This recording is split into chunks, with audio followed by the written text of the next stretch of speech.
नमस्कार दोस्तों, स्वागत है आप सभी का नई वीडियो में। और आज की वीडियो में हम लोग बात करेंगे दो महत्वपूर्ण खबरों की।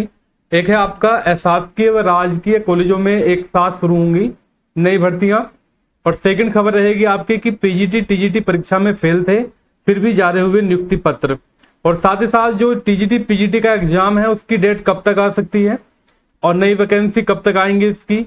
ठीक, ये सारी चीजें आप लोगों को बताने वाला हूँ। और देखिए, जैसे कि सेकंड खबर आप लोग पढ़ पा रहे हैं, इसमें लिखा हुआ है कि पीजीटी टीजीटी परीक्षा में फेल थे फिर भी जारी हुए नियुक्ति पत्र। इसका मतलब दोस्तों आप जानते ही हैं कि जो लोग पात्र होते हैं, मेहनत करते रहो, हैं, परिणाम कुछ नहीं मिलने वाला है, क्योंकि जो फर्जी तरीके से नौकरी ले जा रहे हैं लोग बाग। और दोस्तों ये जो है ना, सरासर सरकार की विफलता है। कोई भी पेपर आपका ऐसा नहीं है जो लीक ना हुआ हो। अब यहाँ पर कुछ ऐसे महानुभाव होंगे जो कमेंट सेक्शन में ये कहेंगे कि भाई पहली सरकारों में भी जो है लीक हुए हैं।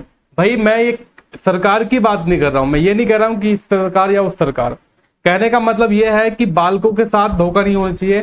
सरकार चाहे कोई सी भी हो, पेपर लीक नहीं होना चाहिए और ना ही इस प्रकार से नियुक्तियां होनी चाहिए। ठीक है, चलिए खबर की तरफ आते हैं हम लोग। यहाँ पर पहली खबर आप लोग देख पा रहे हैं, शासकीय व राजकीय कॉलेजों में एक साथ शुरू होंगी नई भर्तियां। ठीक है, अब दोस्तों यहाँ पर जो भर्तियां होंगी वो पुरानी जो वैकेंसी लटकी हुई हैं उन वैकेंसियों की बात की जा रही है। मैं आपको इसमें थोड़ा सा बता देता हूं दोस्तों। अब की बार जो कॉम्बिनेशन रहेगा ना सब्जेक्ट का, वो भी आपका इसमें दे रखा है।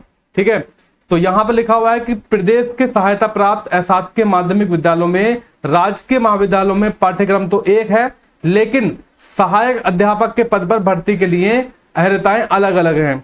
नए शिक्षा सेवा चयन बोर्ड का गठन होने के बाद अब अर्हताओं में समानता लाने की तैयारी है।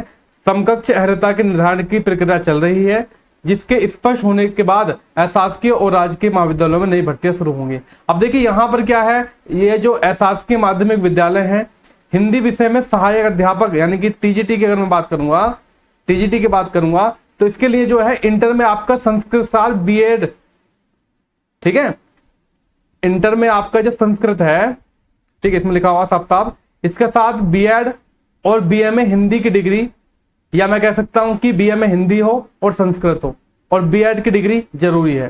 ठीक, ध्यान दीजिएगा, अगर आप टीजीटी हिंदी के लिए भरना चाह रहे हैं फॉर्म या भरेंगे, आगे कोई वैकेंसी निकलेंगी, तो उसमें क्या होगा, इंटर आपने कर रखा संस्कृत से, ठीक है, अब आपका बीएड भी होना चाहिए, ठीक, और बीए में हिंदी होनी चाहिए। समझ गए?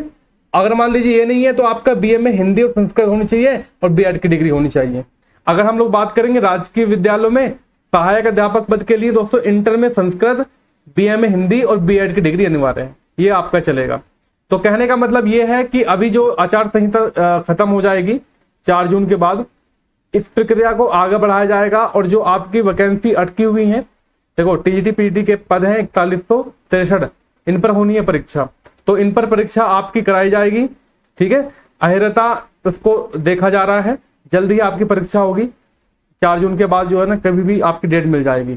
और सेकंड न्यूज आप लोगों की ये है, इसे देखकर आप थोड़ा सा शौक हो सकते हैं, शॉकिंग न्यूज है कि भाई पीजीटी टीजीटी परीक्षा में फेल थे फिर भी जारी हुए नियुक्ति पत्र। अब देखिए ये जो जारी नियुक्ति पत्र हुए हैं कहां पर, कानपुर में महाराज, कानपुर में। और जो डीआईओएस है उससे मिलकर जो है 2 लोगों ने तो नियुक्ति भी ले ली थी। समझ रहे हो? अब दोस्तों मामला खुला है, अब पुलिस इसकी जांच कर रही है, फर्जीवाड़ा क्या है क्या नहीं है। अब इसके अंतर्गत 420, 467, 68 और 71 के अंतर्गत जो है मुकदमे दर्ज हुए हैं। अब पूछताछ तो अभी किसी से हुई नहीं है। अब आप कहेंगे सर होगा कुछ नहीं है, जैसे यूपी पुलिस का पेपर जिन्होंने लीक कराया था उनको क्या कर लिया था, गिरफ्तार कर लिया था और उसको बाद में छोड़ दिया था। ठीक है, तो यही चीज होने वाली है। और फिलहाल दोस्तों मैं यही कहूंगा आप लोगों से, इन चीजों को देखने के बाद ये ना सोचें आप लोग कि भाई हम पढ़ाई कर रहे हैं तो हमारी नौकरी नहीं लगेगी। भाई बिल्कुल लगेगी, 100% लगेगी। और बहरहाल आप जो है 4 जून का इंतजार करो कि जून निकल जाए, उसके बाद आपको भर्तियां देखने को मिलेंगी काफी सारी। ठीक है, और जो एग्जाम है रुके हुए टेट वगैरह के, वो भी आपको देखने को मिलेंगे। ठीक है, तो धन्यवाद डियर, इस वीडियो को पूरा देखने के लिए आपका बहुत बहुत धन्यवाद, और वीडियो को लाइक शेयर करके जरूर जाना। Thank you.